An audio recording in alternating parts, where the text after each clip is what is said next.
nombre es Evelyn Hernández, soy profesora de la Escuela de Ciencias Políticas y soy especialista en negociación, toma de decisiones y resolución de conflictos. Compartir el día de hoy con ustedes es algo que realmente a mí me parece que es muy importante y es el hecho de que cuando nosotros hablamos de comunicación y empatía, se dice muy fácilmente, pero realmente cuando tenemos que llevarlo a la práctica y cuando tenemos que gestionar un conflicto, ahí es donde ponemos a prueba todas nuestras habilidades como personas docentes. Me parece que es muy importante pensar en la resolución de conflictos como una herramienta.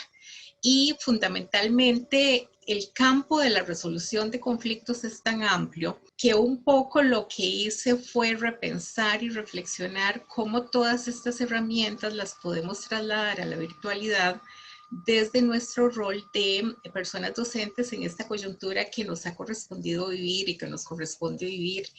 Entonces, quizá para empezar quiero decirles que cuando nosotros pensamos en la resolución de conflictos, no importa si es virtual, no importa si es presencial, tiene la característica de que efectivamente nos lleva a una disciplina que no privilegia ninguna disciplina, sino que la resolución alternativa de conflictos, a veces pensamos que solo las personas abogadas pueden hacer resolución de conflictos y en realidad cualquier disciplina, cualquier persona que tenga esta vocación para resolver y gestionar sus conflictos puede practicar un proceso de resolución de conflictos. Entonces, en la introductoria quiero compartir con ustedes que la resolución de conflictos en Costa Rica está normada por la ley 7727, que es la ley para la resolución de conflictos y construcción de la paz social. Y prácticamente cuando nosotros pensamos en este concepto de resolución alternativa de conflictos, podemos ir pensando en cuál va a ser nuestra posición respecto a un conflicto. Desde lo que es la teoría, nosotros podemos ver que hay un primer momento donde hacemos alusión al concepto de negociación y donde prácticamente lo que se espera es que las personas involucradas en ese conflicto traten de resolver el problema por sus propios medios, con la creatividad, tratando de encontrar soluciones a ese problema que se ha presentado. Tenemos un segundo momento que es la mediación, donde en algunos momentos cuando se rompe la comunicación o cuando el conflicto ha hecho una escalada muy grande, es necesaria la intervención de una tercera parte. Esa tercera parte tiene que tener la característica de que sea reconocida por ambas partes en conflicto, que sea neutral, y esto es muy importante porque también tenemos lecciones aprendidas sobre cómo cuando nosotros tenemos que mediar en un conflicto como personas docentes, también tenemos que tratar de buscar esa neutralidad y esa imparcialidad para escuchar los argumentos de todas las personas. Y finalmente tenemos el arbitraje, que es cuando se recurre a una tercera persona, es un árbitro y el resultado de ese proceso es de acatamiento obligatorio.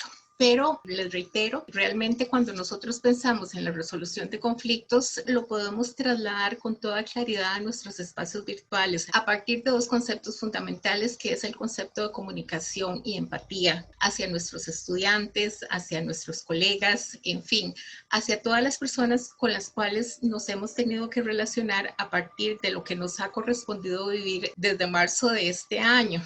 Quisiera también empezar esta breve charla con una premisa profesional que es del profesor William Sartman, que dice que una persona negociadora es mediadora de su propio conflicto. Bueno, yo parto del hecho de que evidentemente cuando nosotros tenemos que gestionar un conflicto, tenemos que pensarlo desde el punto de vista de que evidentemente tenemos que tener esa capacidad, esas habilidades blandas para no solamente tratar de resolver el conflicto si es que nosotros y nosotras estamos involucradas en ese conflicto, sino también para que si involucra a terceras personas, nosotros y nosotras tengamos esa posibilidad de llevar adelante este proceso de la mejor manera posible. A mí realmente no me gusta pensar en los conflictos como un problema. Realmente yo soy muy optimista y pienso que los conflictos generalmente nos permiten tener una oportunidad para descubrir nuevas posibilidades y nuevas habilidades. Y desde esta perspectiva quiero hacer referencia a esta definición de conflicto, que es hecha por una autora que ha trabajado mucho el tema de la mediación, y ella señala que es la relación entre dos o más partes interdependientes que tienen o piensan que tienen metas incompatibles. Entonces, desde esa perspectiva, cuando nosotros pensamos en el conflicto, tenemos dos componentes.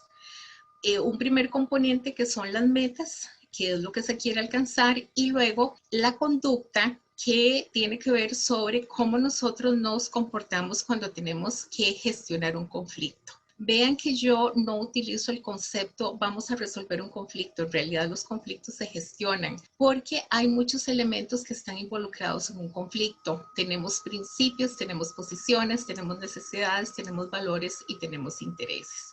Y generalmente cuando se presenta un conflicto, si es de manera presencial, probablemente podríamos hacer una reunión y vamos a tener muchos elementos que nos van a dar señales sobre cuál es la mejor hoja de ruta a seguir. En la virtualidad estamos teniendo algunas características, que es que efectivamente cuando nosotros estamos en este proceso de negociación y cuando nosotros podamos observar el comportamiento de la gente, el lenguaje no verbal, podemos tener muchas pistas sobre cuáles son las verdaderas razones que han ocasionado un conflicto. Desde esa perspectiva, quiero compartir con ustedes el hecho de que evidentemente cuando nosotros gestionamos los conflictos, lo hacemos en dos niveles. El nivel personal, y hay algo que a mí me gustaría dejar muy claro, y es el hecho de que evidentemente cuando nosotros y nosotras estamos gestionando un conflicto o estamos dando una clase virtual, hacemos esa diferencia entre personas docentes y estudiantado, pero realmente me gustaría que pensáramos en este momento que finalmente todas las personas somos seres humanos.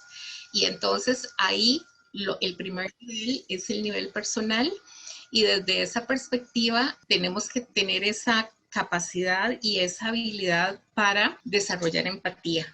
Algo que a mí me llama mucho la atención es el hecho de que decir empatía o escribir que tenemos que tener empatía hacia el estudiantado se dice y se escribe muy fácilmente, pero la gran pregunta es si realmente nosotros y nosotras como personas docentes y desde nuestro rol de profesores y profesoras hemos logrado llegar a comprender cuáles son las necesidades o cuáles son las emociones de nuestros estudiantes.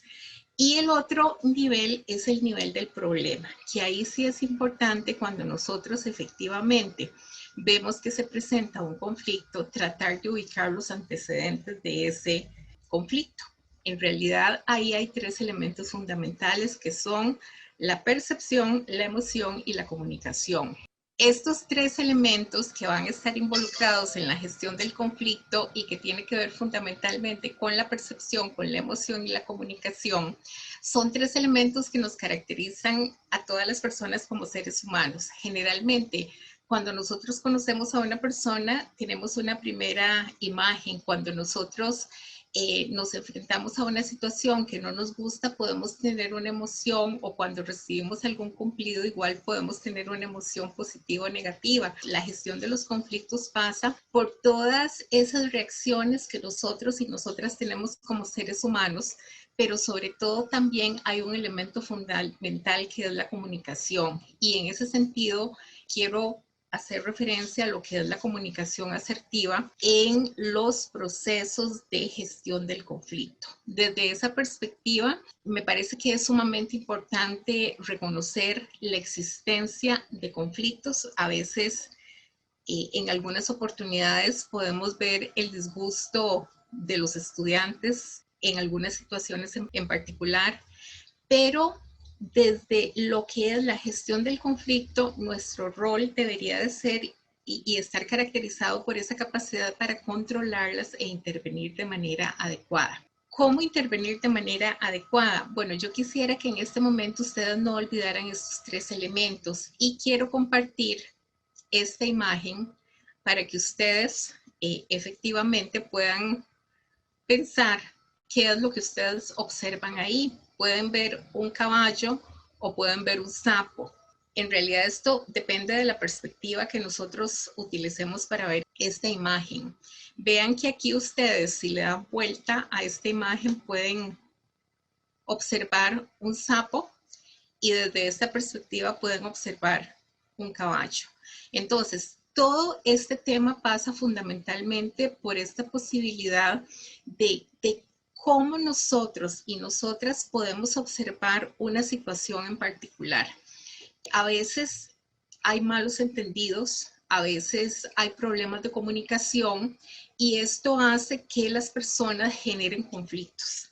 Pero en realidad tenemos que tener muchísimo cuidado porque en algunas oportunidades el conflicto no es tal, es un malentendido, es quizá una falta de comunicación que se ha dado de nuestra parte o de parte de los estudiantes en cómo nosotros y nosotras estamos interpretando sus demandas. Entonces, me parece que es muy importante cuando nosotros pensamos en la confrontación, ver que evidentemente hay una serie de elementos que van a estar presentes y no es solamente el conflicto en abstracto. El conflicto no surge por generación espontánea. El conflicto surge en un contexto determinado y surge porque evidentemente hay alguna situación que lo ha provocado. Desde esa perspectiva es muy importante que nosotros veamos todos estos elementos que están alrededor del conflicto. Hay necesidades de las diferentes personas que están involucradas en ese conflicto. Hay intereses, evidentemente, generalmente cuando nosotros asistimos a los conflictos o cuando yo pienso, por ejemplo, en un proceso de negociación, es porque en algunos momentos ese proceso de negociación hace que haya una competencia por algún recurso que es limitado, entonces ahí es donde generalmente las personas empiezan a desarrollar posiciones y objetivos e intereses. Pero también aquí hay una doble relación respecto a las percepciones y a la conciencia que nosotros tenemos de ese conflicto. Ahora que estaba conversando con Brenda, me parece que es muy importante este concepto de tomar conciencia. ¿Cómo deseo yo manejar un eventual conflicto en la virtualidad? Y me parece que es muy importante tomar en consideración todo el marco legal que tiene la Universidad de Costa Rica, porque eso nos da, primero, un marco seguro para tomar decisiones y en segundo lugar, un margen de maniobra para que esas decisiones y esas acciones que nosotros y nosotras vayamos a tomar estén amparadas por esa normativa universitaria. Finalmente, es muy importante señalar que un conflicto no se percibe de una única manera y van a existir tantas percepciones como personas involucradas haya en el mismo. Y desde esa perspectiva también es muy importante señalar que cuando nosotros pensamos en esas percepciones y emociones y dicho fundamentalmente que no se percibe desde una única manera, cada persona va a interpretarlo desde su perspectiva, desde su capacidad para asimilar la información que ha generado ese conflicto. Y de acuerdo con todos los estudios que se han realizado, cada persona va a sentir emociones diferentes y se va a comportar de acuerdo con ellas. Y en realidad quiero decirles que como la gestión de un conflicto pasa por un proceso de negociación, hay estudios muy serios realizados por la Universidad de Harvard y otras universidades europeas que señalan que todas las personas somos capaces de llevar adelante procesos de negociación exitosos. Pero también esto pasa por ese querer hacer un proceso de negociación exitoso, por querer tener esa posibilidad de llegar a un acuerdo que sea satisfactorio para todas las partes que están involucradas. Si yo estoy involucrada en este conflicto, yo sé que en ese proceso de negociación yo tengo que renunciar a algo, tengo que hacer un proceso de intercambio de concesiones, porque finalmente eso es lo que va a ir construyendo la hoja de ruta para que cada una de las personas sea capaz de sentirse satisfecha y de gestionar su propio conflicto. Finalmente, las emociones definen nuestras actitudes. Nosotros y nosotras en resolución alternativa de conflictos trabajamos un concepto que es dominio personal. Y ese dominio personal pasa por esa capacidad que tenemos los seres humanos de conocernos a nosotros mismos y a nosotras mismas. Y hay una premisa en negociación, y me parece que es una premisa que inclusive tiene que ver con la cultura popular de Costa Rica y la sabiduría de nuestros abuelos, donde muchas veces ellos decían, abro comillas, el que se enoja pierde. Bueno, lo mismo sucede en los procesos de gestionar los conflictos y en los procesos de negociación. Cuando nosotros y nosotras estamos pensando en gestionar un conflicto, muchas veces nos vemos arrastrados por las emociones. Y ahí es donde ese concepto de racionalidad también va a ser muy importante. Por eso es que ahí señalo que las emociones definen nuestras actitudes. Sabiendo que las emociones definen nuestras actitudes, es muy importante interpretar cómo se manifiestan y desarrollar esas capacidades para controlarlas. Me parece que nosotros y nosotras como personas docentes tenemos que desarrollar esa sensibilidad de saber que lo que tenemos al otro lado de la pantalla son seres humanos y que muy pocas veces vamos a ser capaces de conocer cuáles son las condiciones reales en las cuales los estudiantes se están conectando a nuestras clases. Y eso pasa por una sensibilidad que no solamente tiene que ver con empatía, sino también con la forma en que nosotros nos comunicamos hacia nuestros estudiantes. También aquí hay un llamado de atención sobre, a veces se nos dice que solo nosotros y nosotras como personas docentes nos hemos sensibilizado a hacer un gran esfuerzo para trabajar todo este tema de la virtualidad, y como hemos conversado en múltiples oportunidades, nadie estaba preparado en el primer semestre del 2020 para asumir todo este proceso de enseñanza y aprendizaje mediante la virtualidad, pero también ahí me parece que el estudiantado también ha sido capaz de desarrollar un proceso de adaptación que tiene que llamarnos la atención sobre esa posibilidad del interés que ellos manifiestan o no cuando se conectan a nuestra clase. Me parece que solo el hecho de que ellos se conecten, aunque a veces no participan, y que tengan la posibilidad de escucharnos, aunque no conecten la cámara, también debe de ser un indicio de que efectivamente algo positivo está pasando. Desde esa perspectiva, cuando nosotros hablamos de la comunicación, cuando nosotros y nosotras estamos impartiendo una clase, estamos comunicando. Estamos comunicando conocimiento respecto a nuestras áreas de experticia, estamos comunicando también y estamos abriendo canales de comunicación para saber cómo se sienten nuestros estudiantes respecto a este proceso que nos ha correspondido vivir. Hay fundamentalmente 4 canales de comunicación. Primero que todo, el canal verbal, que es esta forma en que nosotros utilizamos las palabras para enviar un mensaje a nuestros receptores, que en este caso sería el estudiantado. Hay un canal no verbal que tiene que ver con los gestos, con las miradas, con las posturas corporales. A mí esto me llama mucho la atención porque cuando nosotros podíamos dar clases presenciales, yo soy de las profesoras que llegaba muy temprano a la clase, porque eso me permitía un poco ir monitoreando cuál es el ambiente y cuál es el ánimo con el cual los estudiantes llegaban a las clases. Un poco, inclusive cuando nosotros dábamos clases en una sesión presencial, también podíamos observar esas posturas corporales y ver si efectivamente el estudiantado estaba interesado o llegaba un momento en que totalmente estaba desconectado de la clase. Y el canal paraverbal, que también en este entorno de la virtualidad se vuelve muy importante, tiene que ver con los tonos, con el volumen, con la forma del mensaje. Finalmente, hace referencia a cómo decimos lo que decimos. Y finalmente, el canal contextual, que obviamente en esta virtualidad toma mucha relevancia, tiene que ver con el lugar, con el momento histórico y con la situación del momento para comunicarnos. Bueno, quiero comentarles que yo este tema de trabajar virtualmente lo empecé a investigar desde el año 2016. Particularmente tengo que confesar que pensaba que esto era una barrera para el proceso de comunicación. Y recuerdo en una sesión de trabajo que yo hice esta pregunta y Susan Francis me respondió: ¿Acaso que usted, si está a través de una pantalla, no puede estar cercano o cercana con las personas que está usted teniendo un proceso de comunicación? A mí particularmente esto me marcó muchísimo porque ha sido algo que yo he tratado de llevar adelante con el estudiantado. Saber que aunque estemos a través de una pantalla, ser capaz de construir una buena relación de trabajo y ser capaz de identificar cuáles son las necesidades que ellos tienen y que ellas tienen también es un proceso que nos ayuda a tomar conciencia de esa empatía y de los procesos de comunicación que eventualmente podemos tener con el estudiantado.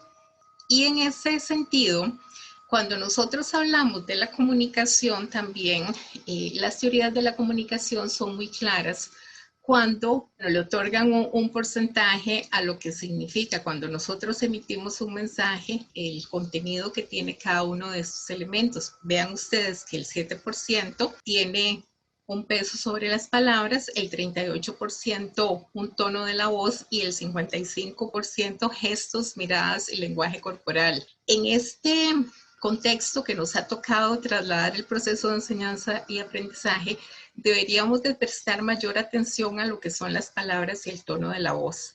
Entonces es muy importante también que cuando nosotros estamos impartiendo nuestras lecciones, a veces nos encontramos con grupos que son muy participativos, en otras oportunidades nos encontramos con grupos que cuesta muchísimo que ellos tengan esa confianza de participar, porque generalmente a veces tenemos grupos que son como que nada más tenemos al frente cuadritos y deberíamos de ser muy creativos en este proceso para incentivar el proceso de comunicación. Y en cuanto a los sujetos y actores del conflicto, también quiero compartir con ustedes que desde el punto de vista de la resolución de conflictos, y a veces cuando nosotros tenemos que gestionar un conflicto, quizá no tenemos el tiempo de pensar cuáles son los sujetos y actores que participan del conflicto.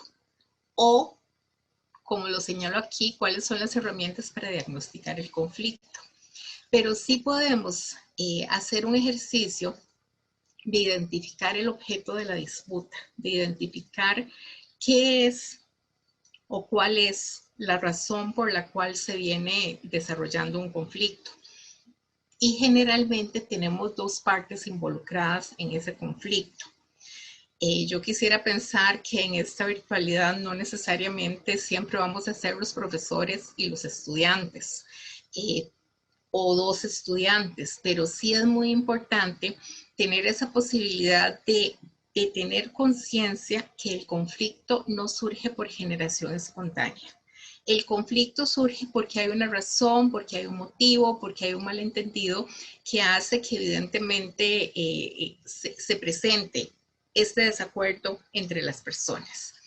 Y generalmente aquí es muy importante cuando nosotros trabajamos esta herramienta para diagnosticar el conflicto, que es el que más utilizamos, es una línea de tiempo que consiste en identificar fechas y sucesos en el conflicto y representarlo en un esquema. Puede ser una línea de tiempo, puede ser algo que nos permita ubicar cómo ven y cómo entienden el conflicto las personas involucradas. Y desde esa perspectiva, cuando nosotros pensamos en las características del conflicto, tenemos que ser muy positivos. Lamentablemente en Costa Rica, nosotros no gestionamos los conflictos, nosotros obviamos los conflictos y esto es algo que pasa por la cultura del costarricense, que en algunas oportunidades cuando nosotros hablamos claro y hablamos directo y hablamos con una voz que está siendo muy bien proyectada, la gente lo toma como una agresión. Entonces, a mí me gusta pensar el conflicto a partir de las siguientes características. Es crisis y oportunidad. Y hay varios autores que concuerdan en el hecho de que efectivamente todas las crisis representan una oportunidad. Piensen, por ejemplo, a nivel del sistema político costarricense en el combo ICE en el año 2000. Bueno, cómo ese punto de inflexión representó una posibilidad, cuando todos veíamos una crisis, para que la ciudadanía tomara un rol más activo en los procesos de toma de decisiones.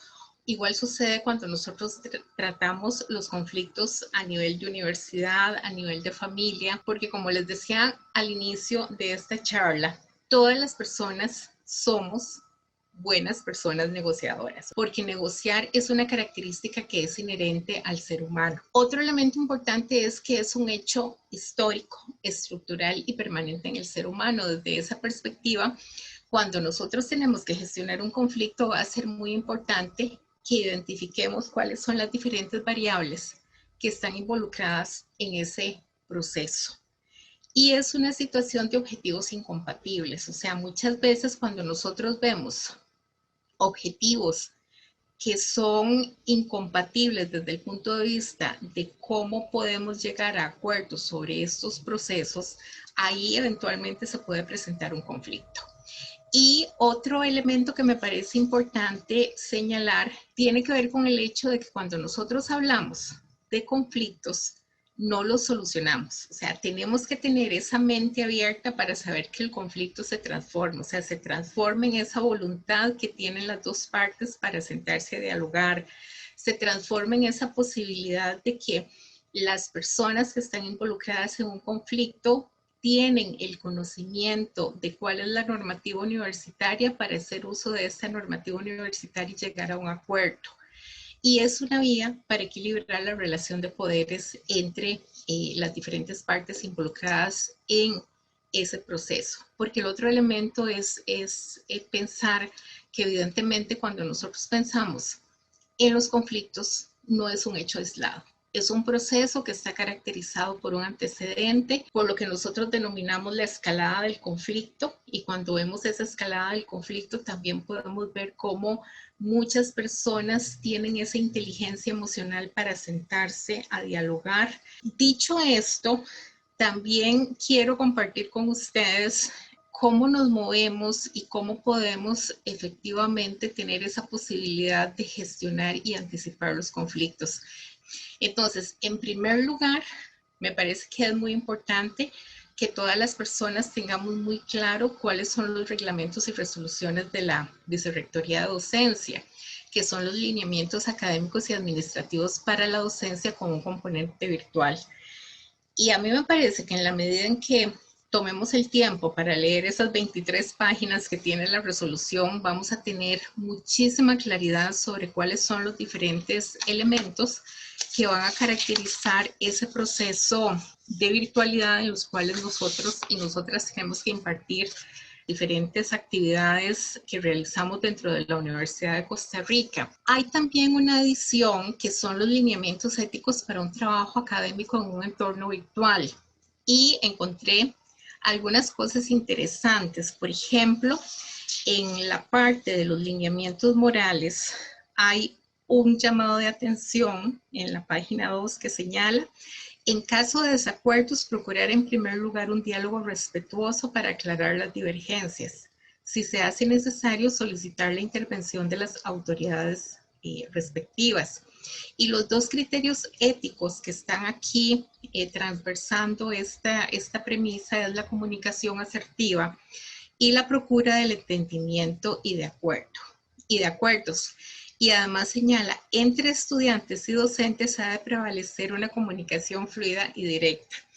Pasa por un proceso de cómo asume cada uno y cada una de nosotras como personas docentes estos diferentes elementos. El conocimiento que nosotros y nosotras como personas docentes tengamos de las resoluciones nos permite tener un margen de maniobra que es muy seguro para tomar decisiones.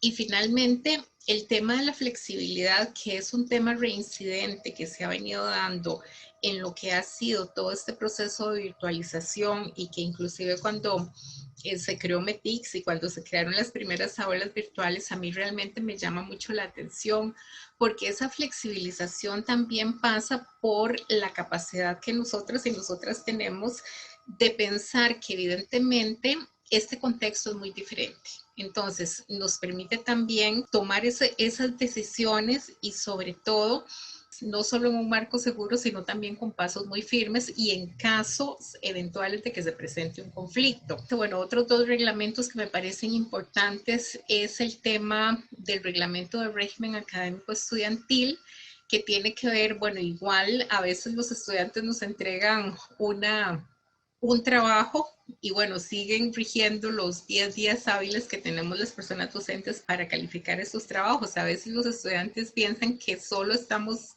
desarrollando un curso o que nuestra única actividad en la Universidad de Costa Rica es ese curso, y con 40 estudiantes esperan que para la próxima clase uno tenga revisado ese trabajo. A mí me parece que estarles recordando estos reglamentos y el conocimiento que ellos y ellas deben de tener, y el reglamento de orden y disciplina de los estudiantes de la Universidad de Costa Rica también desde mi punto de vista es muy importante por el tema del plagio.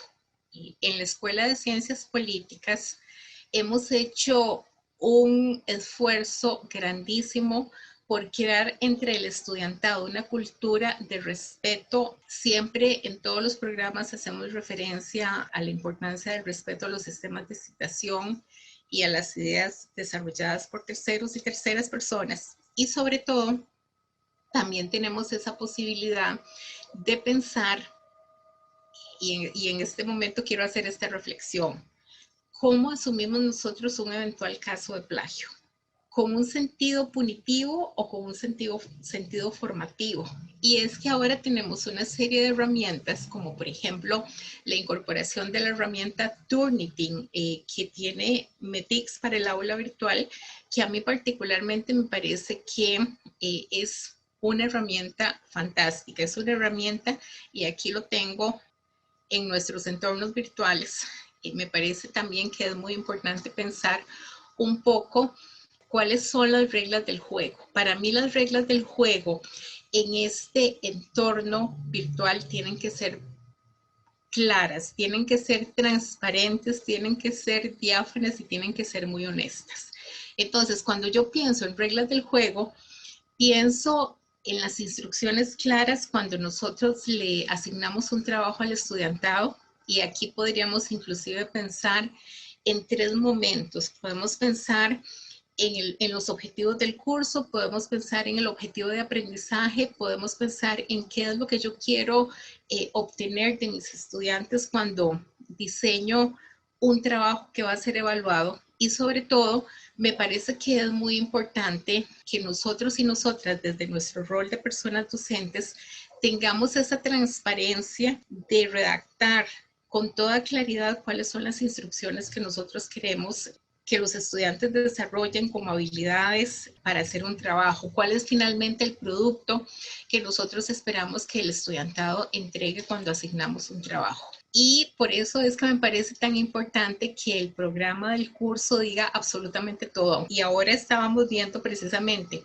que con los lineamientos que nosotros incorporamos a la virtualidad, este semestre yo incorporé, además del programa del curso, documento adicional que lo denominamos documento de formatos y rúbricas. Y ahí venía absolutamente de todos y cada uno de los trabajos que los estudiantes iban a desarrollar, cuáles eran las características o cuáles son las características, y además la rúbrica de evaluación, porque me parece que eso también abona en el sentido de que nos ayuda a tener este concepto que yo denomino reglas claras.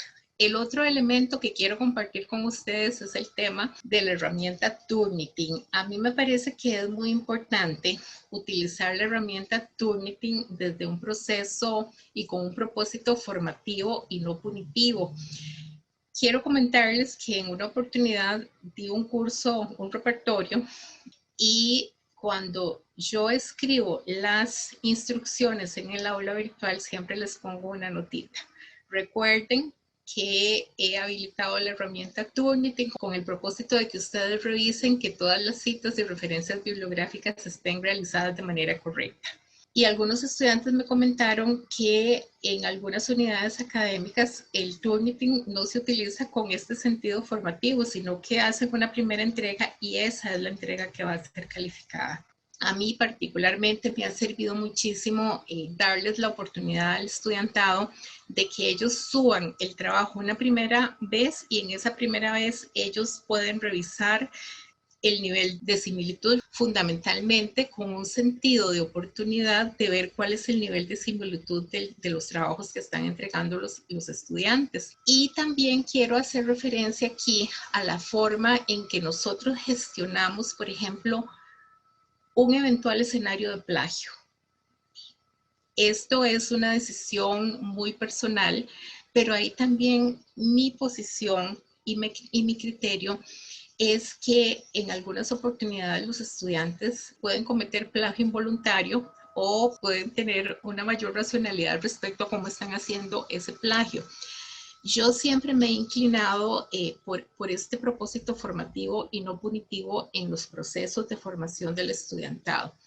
Y luego tenemos la etiqueta, que es una comunicación, bueno, que es la comunicación apropiada, que está dentro de METICS y que nos permite también, por ejemplo, cuando utilizamos foros virtuales, cuando nos referimos a la forma en que el estudiantado puede comunicarse entre ellos en esos foros virtuales, me parece que es muy importante hacer uso de este enlace y todas las bondades que este simple enlace de las pautas que promovemos sobre la etiqueta para la aplicación y mediación virtual y cómo efectivamente esto lo podemos utilizar en los foros, en las wikis, todo esto nos permite anticipar eventuales conflictos.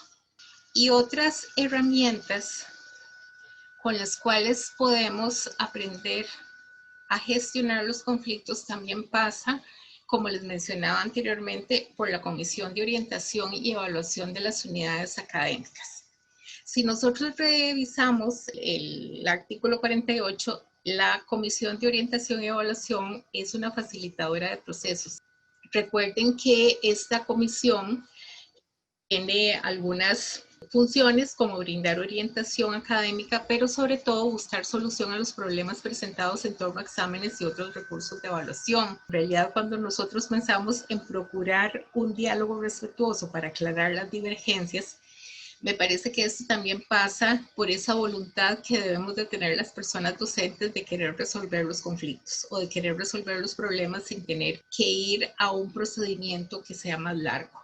Y desde que yo era estudiante, y me siento muy orgullosa de esto, en la Escuela de Ciencias Políticas siempre hemos tratado en primera instancia, si se presenta algún problema, de que se dé un diálogo muy respetuoso, muy transparente entre el profesor o la profesora y el estudiantado. Y en caso de que esto no se resuelva, entonces ahí vamos agregando actores, agregamos, por ejemplo, a la persona que ocupa la coordinación de la Comisión de Orientación y Evaluación o agregamos a la persona que ocupa la coordinación de la Comisión de Docencia, que también se convierte en una posibilidad de gestionar los conflictos. También hemos aprendido a identificar los canales y procedimientos para la resolución de conflictos. Entonces, a veces, de repente, cuando tenemos algún reclamo que ya sigue el debido proceso y llega a la Comisión de Orientación y Evaluación, obviamente le damos el trámite correspondiente, pero siempre tratando de privilegiar esa resolución de conflictos.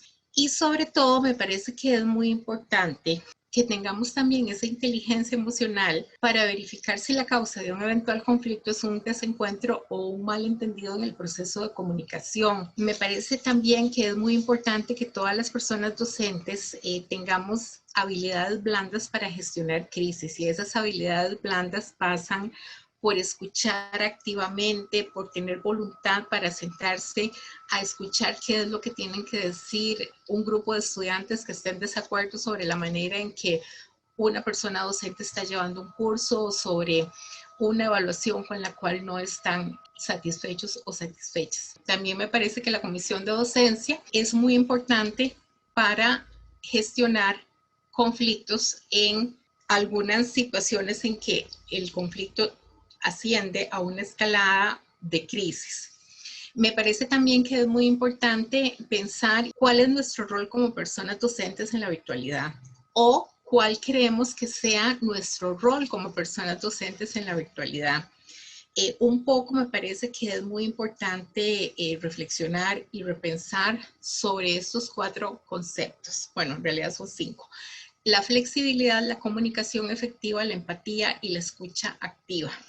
Y como les he mencionado, todo esto pasa por una actitud. Yo hago un ejercicio con mis estudiantes y siempre les pregunto que quién de ellos se considera que es una persona que negocia de manera excelente. Y en la primera clase, ninguna persona levanta la mano. A mediados del curso, en la semana 8, hago la misma pregunta y ya hay algunas personas que se atreven a levantar la mano un poco tímidamente, pero bueno, ya van desarrollando esa confianza en sí mismos. Lo que quiero compartir con ustedes es que evidentemente cuando nosotros estamos participando de este proceso de enseñanza y aprendizaje en la virtualidad, tenemos que aprender a ser muy flexibles. Y flexibilidad no significa que voy a bajar mis estándares de calidad o mis niveles de exigencia, pero sí significa que debo desarrollar una comprensión hacia el hecho de que en algún momento puede suceder algún acontecimiento, como le sucedió a un estudiante que estaba subiendo un trabajo y se fue la luz y bueno, llegó a la comisión. Este pequeño incidente llegó a la comisión de orientación y evaluación porque el profesor le rebajó 20 puntos. A mí me parece que por ahí pasa esa capacidad que tenemos de desarrollar empatía y comprensión hacia cuáles son las situaciones, cuál es el contexto en el cual los estudiantes están recibiendo las clases virtuales. También es importante la comunicación efectiva, cómo nosotros vamos generando un proceso de comunicación que tenga un lenguaje proactivo y que sea proactivo en todo el desarrollo de la línea argumentativa, acompañado de esa empatía y sobre todo escucha activa. Una cosa es cuando nosotros escuchamos caer las gotas de agua sobre un tejado, sobre un techo, y otra cosa es cuando nosotros empezamos y tenemos esa sensibilidad para observar si esas gotas son grandes, pequeñas, si están golpeando fuertemente un techo, y por ahí pasa todos estos elementos de lo que yo denomino nuestro rol como personas docentes.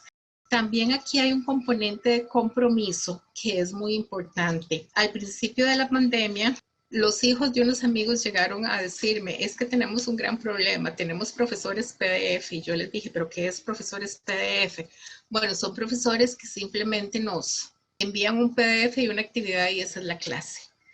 Y me parece que este tema del compromiso que nosotros y nosotras tenemos con nuestros estudiantes también es fundamental. Y aquí ustedes pueden observar estas características de la persona docente en la virtualidad que pasan por la capacidad de adaptación. Como les mencioné, realmente ninguna persona estaba preparada para la decisión que se asumió a partir del 15 de marzo del 2020. Dominio personal es muy importante porque nos ayuda también a tratar de comprender cuáles son las necesidades o cuáles son las características que yo tengo como persona. Y por aquí paso revisión a lo que es la integridad, la paciencia, la perseverancia, la racionalidad y también la inteligencia emocional, que se relaciona con la percepción, evaluación y la expresión emocional. He escuchado algunos comentarios de colegas donde una de sus grandes preocupaciones es que los estudiantes no participan y que de hecho es como hacer un monólogo cuando dan la clase. Yo particularmente desarrollé una experiencia que fue poner una pregunta generadora al inicio de la clase, y entonces eso hizo que los estudiantes empezaran a participar. Y ya cuando lo hice la tercera vez, al principio lo hacían tímidamente, pero ya después cuando lo hice la tercera vez, tuve un nivel de participación muy interesante. Esto pasa también, me parece, que por la creatividad de cada uno de nosotras. He participado en algunos talleres de METICS y es muy importante también, como han señalado algunos colegas de otras unidades académicas, tratar de conocer a los estudiantes, cuáles son sus características, cuáles son sus intereses. Y esto nos lleva fundamentalmente a lo que yo denomino y a lo que en negociación se denomina capacidad de construir relaciones de trabajo. Esas relaciones de trabajo son relaciones de trabajo que son muy respetuosas, que tienen un alto nivel de comunicación para lo cual utilizo esta referencia de este autor Borges, que recomienda a las personas docentes de entornos virtuales evitar las siguientes situaciones. No dar respuesta o dar una respuesta tardía a las dudas que presenta el estudiantado.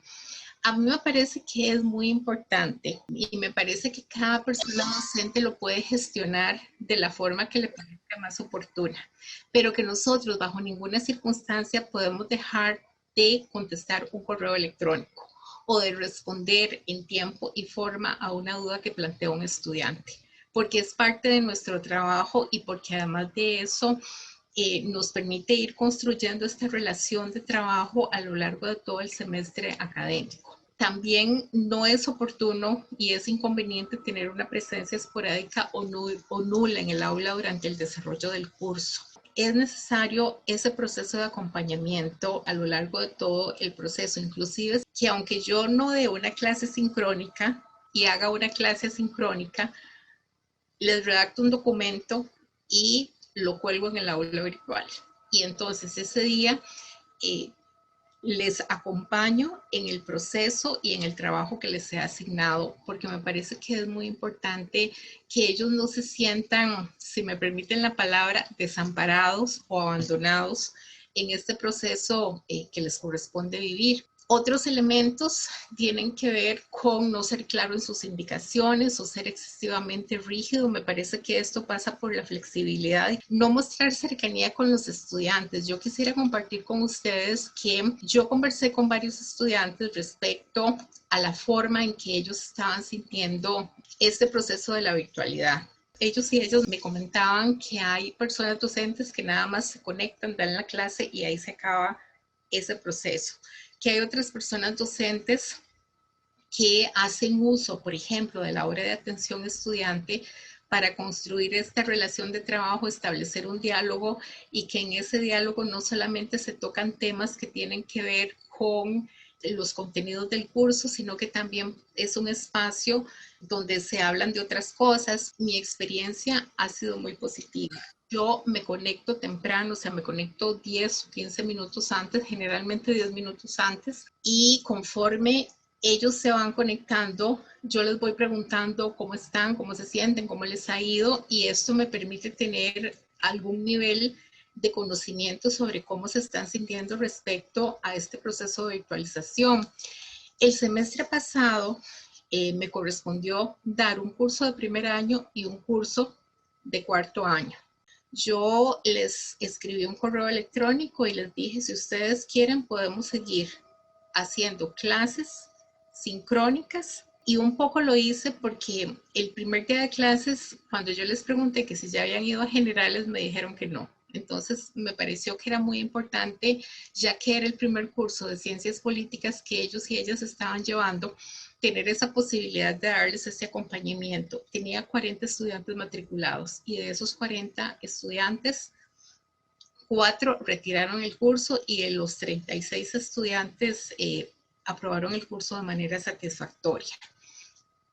Y algo que a mí me llamaba mucho la atención es que ellos me decían, profe, muchas gracias por responder. Entonces, lo que quiero decirles es que estas características no son solo características teóricas, son características que yo he validado y que efectivamente dan un resultado altamente positivo. Tampoco es bueno contribuir a la sobrecarga del estudiante o no fomentar la interacción y la colaboración. Me parece que en estos tiempos es fundamental tener como premisa esa posibilidad de desarrollar trabajo colaborativo entre el estudiantado y que ellos mismos vayan viendo cómo un trabajo colaborativo agrega valor y agrega conocimiento a sus trabajos. Finalmente, quiero compartir con ustedes unas conclusiones sobre la gestión del conflicto.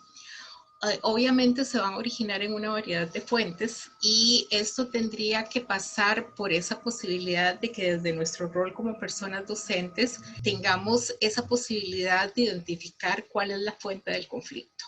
Generalmente siguen un curso predecible o patrón y es que efectivamente si nosotros no lo gestionamos adecuadamente, el conflicto puede llegar a una escalada que tendríamos que tomar medidas muy drásticas para resolver el conflicto. Por eso es que me gusta utilizar el concepto de anticipar en el conflicto o reflexionar sobre algunos mecanismos que nos permiten anticipar el desarrollo del conflicto. Las manifestaciones son numerosas, la conducta en su manejo es adaptativa, existe un mejor manejo de sus consecuencias que sobre sus causas, y la dinámica debe ser analizada separada de la solución. De las lecciones aprendidas que nosotros podemos tener sobre la gestión del conflicto, yo quisiera también comentar con ustedes que evidentemente cuando nosotros asistimos a un escenario donde algunos de los estudiantes están manifestando su desconformidad respecto a algún elemento, es porque realmente está pasando. Hace algunos años también, mediante la Vicerrectoría de Docencia, fui invitada a una charla sobre resolución de conflictos.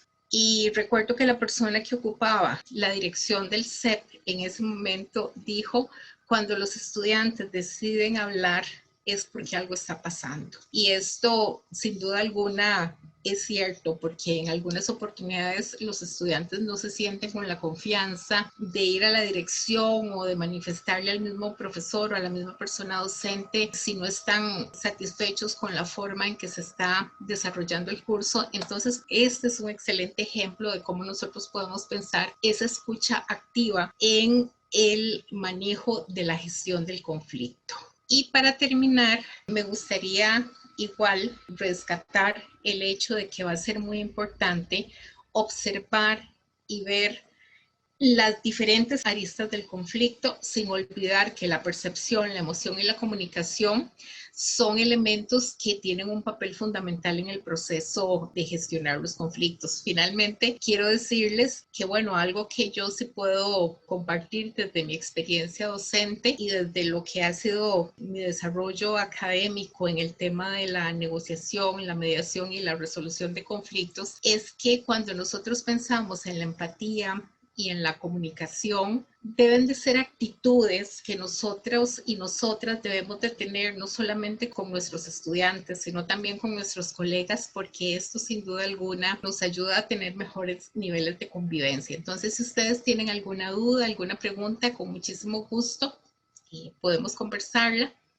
Y aquí está mi correo electrónico por cualquier cosa en que pueda colaborar con ustedes. Muchas gracias.